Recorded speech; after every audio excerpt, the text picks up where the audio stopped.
তোমাদের মত ইমানদার ছিল মা আসিয়া, তোমাদের মত ইমানদার ছিল মা খাদিজা, তোমাদের মত ইমানদার ছিল মা আয়েশা, তোমাদের মত ইমানদার ছিল মা খাদিজা। জোরে জোরে কোন কথা ঠিক কিনা?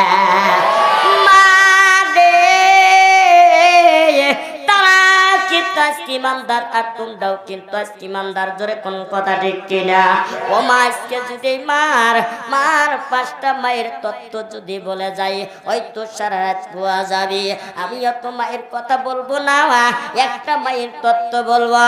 মা রে এই কথাটা শুনে যদি তোমরা আমল করতে পারো, হয়তো আমলের বিনিময়ে আল্লাহ তাআলা আমার আপনাকে সমস্ত গুনাহ থেকে মাফ করে যাওয়া মা বোনদেরকে বিনা হিসাব জান্নাত দিয়ে দিবে।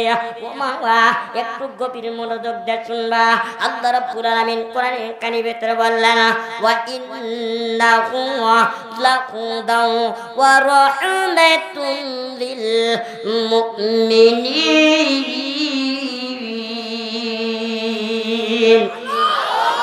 কুরআন দিয়ে জীবন গড়ব, আও দেখেন, কোরআন দিয়ে জীবন গড়ব বন্ধু, কোরআন সাইরো না।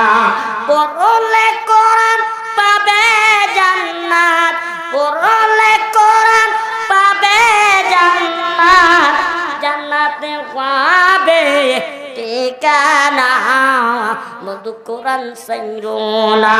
জোরে জোরে কোন কথা ঠিক কিনা? আমার এই কোরআন দিয়ে কিন্তু আমার আপনার আমল করতে হবে।